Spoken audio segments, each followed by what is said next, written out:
Hey, Teddy K here for the Best Buy blog, and in this video we're going to take a look at the Samsung Galaxy Watch 6 Classic, Samsung's latest smartwatch that brings back a very familiar feature and adds a couple of new ones. This watch is going to look very familiar to anyone who knows Samsung's Galaxy watches, and that's largely because of the bezel. But the design largely sticks to what you would expect from a watch too. Now we're going to take a closer look and see what it can do. In a sense, what's old is new again when it comes to the Galaxy Watch 6 Classic. And I don't know if Samsung is going to skip the rotating bezel every second year. I don't know. The Galaxy 5 series, of course, did not have it, but the 6 has it back here, and it feels a lot like what I remember, at least me personally, having used Galaxy watches before. But obviously, you can see that the watch maintains an air of elegance and a certain durability as well. So we have here a stainless steel body. The regular Watch 6 uses aluminum, by the way, but the Galaxy Watch 5 Pro used a titanium body. So keep that in mind if you're thinking about durability when it comes to Galaxy Watch. The only difference, of course, is that neither of the other two have the rotating bezel. So take that for what you will. Now, the watch, for the most part, functions a lot really like the previous models did. This is a very incremental upgrade in a lot of ways. There's not too much that is dramatically different here. So the lugs are a little different in terms of when it comes to changing the straps. I don't know that I found this that much more convenient than the previous types, but it does mean that you may run into compatibility issues if you try to use an older strap with this watch. So just keep that in mind. This is the strap that my review unit came with. It is a leatherette type of strap, very nice and very refined, the kind of thing that'll fit in a lot of different occasions. So that's always nice when you have that. You can, of course, change watch faces just by doing this. So if you want to change and add a different watch face, you can do that just like that. So the combination of Wear OS with Samsung's One UI is exactly the same here as it was with the Galaxy Watch 5 series.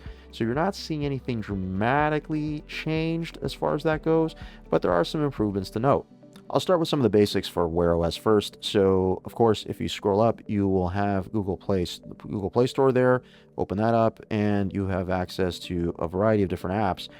The best way to search for them is to literally search for them. So, if you tap that, you can then search based on what it is you're looking for, right? And I find that Samsung does a pretty good job of organizing the apps. Well, maybe it's Google who does it. They just organize the apps in a better way. So, for example, if you want a health and fitness, so we'll tap that. Okay, and here we go. We see some of what's available here, right? So you can always see more, and you get a longer list, right? Now, you can just repeat that pretty much with any other category that you're looking for. The thing about it, though, is that there's also the Samsung Health Monitor. Now, this is something that you can get in the Galaxy Store on the phone, right? You will need a Samsung phone to make use of this, because this is where features like the ECG, electrocardiogram, and the blood pressure monitor basically function through.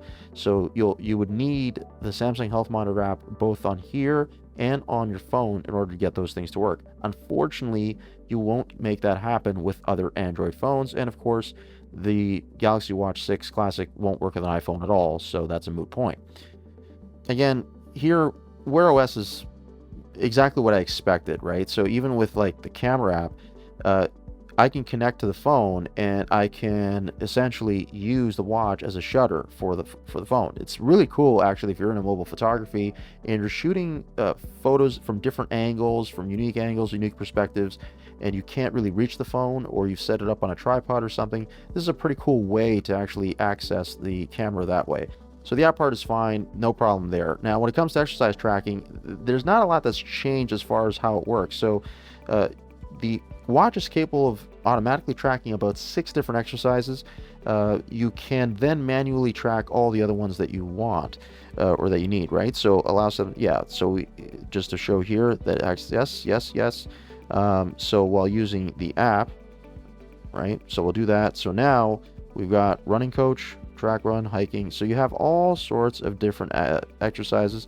I do like the way this is laid out because it's a little easier, and of course you can always add more if you need them.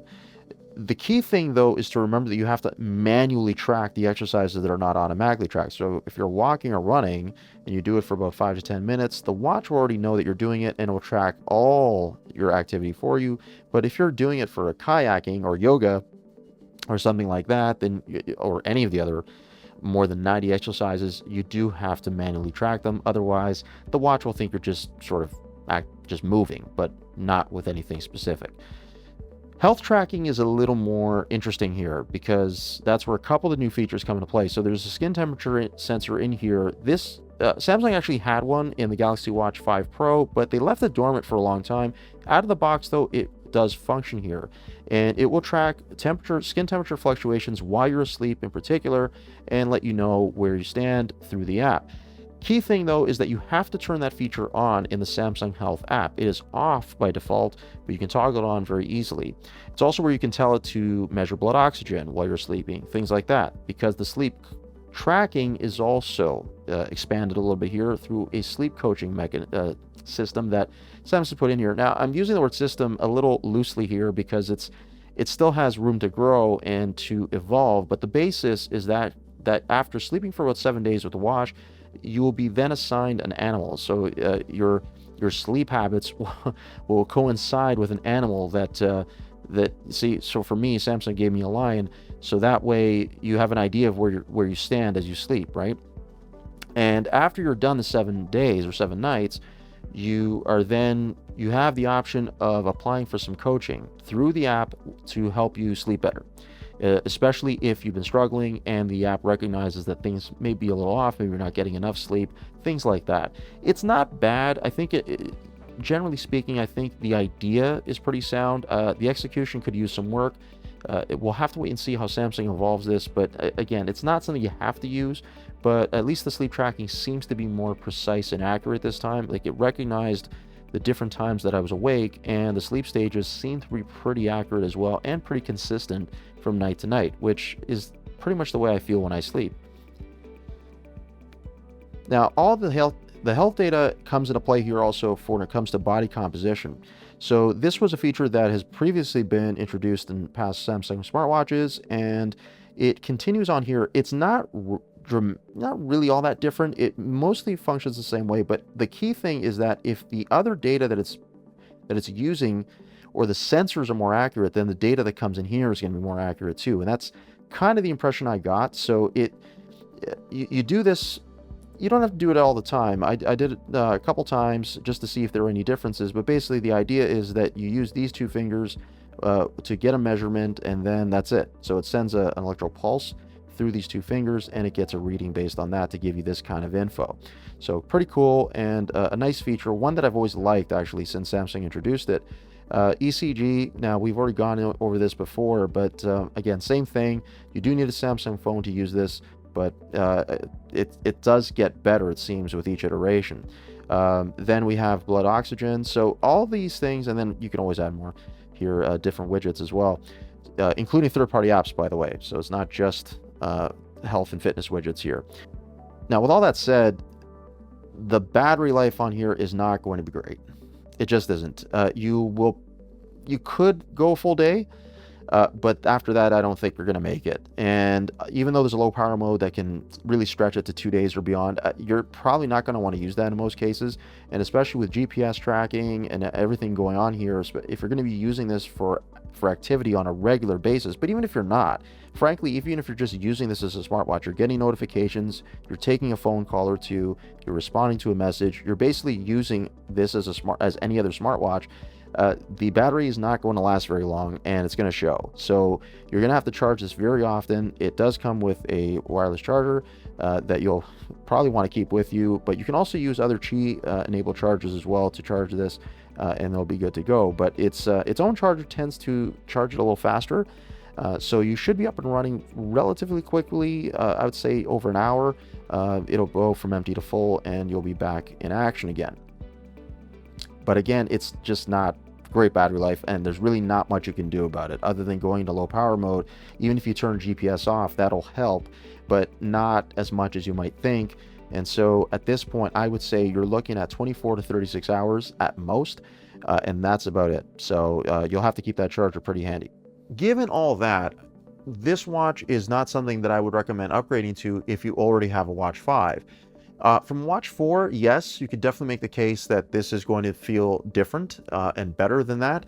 But from the Watch 5, I'm not so sure. Even despite the fact that there is a rotating bezel here, I think if you really want that more than anything else, then yes, I suppose you could go with this watch.